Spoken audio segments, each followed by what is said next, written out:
Andrew from Sachs, and welcome to video number 3 in our 8-video sequence on leadership in tough times. So far we've covered the issue of what we mean by leadership. We've talked about stress and stressors. In this video we're going to be talking briefly about the neuroscience of stress, and some of the techniques that we talk about in stress management later depend very heavily on an understanding of the neuroscience of stress. The next video in this sequence will be about whether I'm stressed and whether my colleagues are stressed and how you can find that out.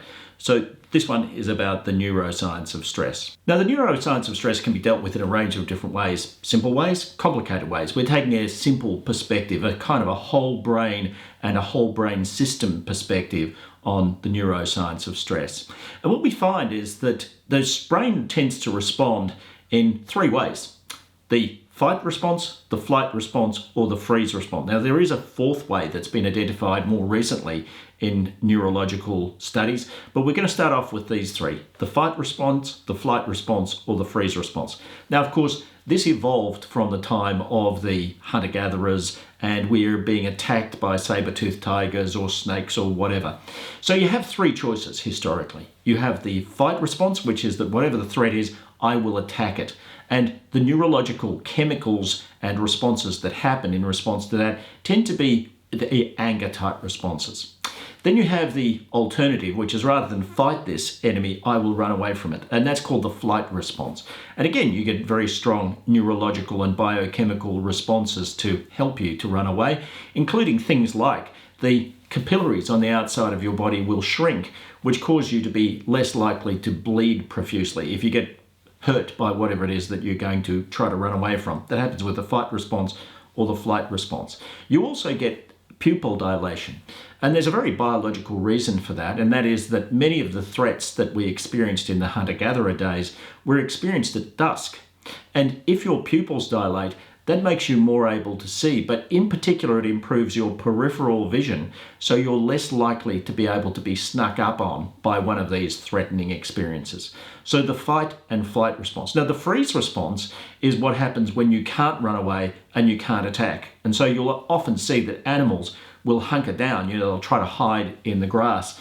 And there's the old story about ostriches burying their heads. I don't actually think that happens, but there is that old story where they're really trying to hide, trying to, in effect, hope that they will not be noticed by whatever the attacker is. The thing that you need to understand about all of this neurology is that it happens as much today as it did in the days of the saber-toothed tigers. But of course, it's not a great solution these days, because what happens is that the threats that we experience these days take much longer than the threats that we tended to experience back in the hunter-gatherer days.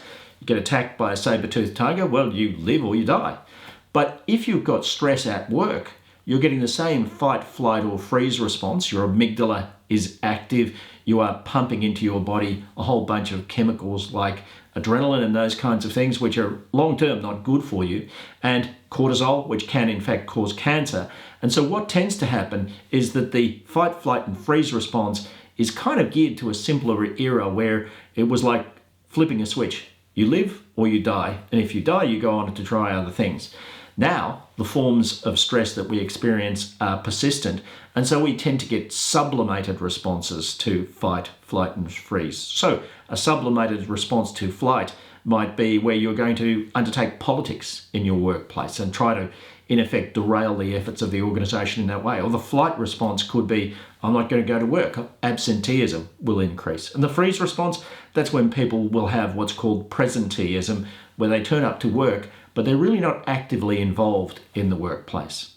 But the neurology of it is that when the brain experiences stress, the amygdala sends a distress signal to the hypothalamus, and that's what gives rise to all of these neurological and chemical responses. And so this is where the heart beats faster, you get rapid breathing, senses become sharper, and you get a rush of adrenaline.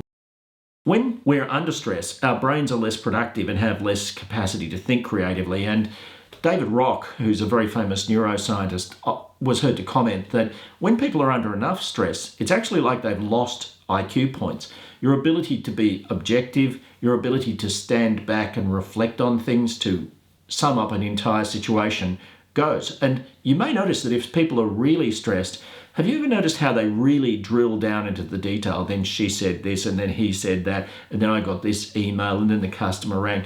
all that detail-minded stuff is certainly evidence of amygdala, because what's happening is the person is over-responding, they're over-aroused, and therefore they become what's called hypervigilant. By the way, if you're interested in this kind of stuff, very fascinating book called The Body Keeps the Score by a gentleman by Bessel van der Kolk, and that talks about not just the neurology of this kind of stuff, but how persistent it can be. If somebody's in a persistent stressful experience, sometimes it can take only 2 months from stress to move from acute, which means something that's happening right here and right now, to chronic, which means that it's become part of my neurology. So that's part of the neurological response to stress. Now here we have a picture of the brain, and this is a picture from a project called the Human Connectome. And what it shows, you notice that there's a sort of a separation between the older part of the brain, which is the inner part of the brain, and the newer part of the brain, which is the outer part of the brain. Now, what do I mean by newer and older? Well, the newer parts of the brain simply evolved more recently, and the older parts of the brain are really to protect an organism. The newer parts of the brain are to respond to a situation where we need to survive and be effective in a social milieu, in cities and in societies and in communities and that kind of thing. The way this works is that the old brain and the new brain, firstly, are not particularly well connected to each other. An old brain experience can be quite contrary to the workings of a new brain. In other words, we can be frightened of something irrationally, and our new brain knows we shouldn't be frightened of that, but there's not a great deal that you can do about it because the old brain cannot be readily convinced by the new brain. That's why some people are very frustrated by the things that they're frightened of or they have difficulties with, but they're in effect almost two independent systems, and that's why you can be very insightful and clever in certain things, but kind of goofy in others, because that's just the way your neurological response has developed. One of the things that we know is what you focus on can have a big impact on people's neurological responses. So if you focus on the things that are associated with the past, and you focus on what's wrong, and you focus on negatives, that will tend to kick off the old brain, which is where you'll get your anger, fear, depression response. Fight, flight, freeze. So leadership in tough times can be enormously heavily about what you focus on. And so it's a good idea to focus on solutions. It's a good idea to focus on opportunities. It's a good idea to focus on what we can control and forget about what we can't control. All of those things tend to lessen the stress response and tend to make people more reflective, turn on their new brains, and so they're likely to be able to come up with solutions to the issues that are making the world tough for them at that time. So there's a little bit about the neuroscience of stress, and in video number 4 we'll be raising the question, how can you tell if you are stressed? Often people are stressed and they don't know, so we'll give you a simple self-diagnostic. But also, how to diagnose whether other people are stressed. We'll talk about the main signs. Join us to find out a little bit more about how to lead in tough times.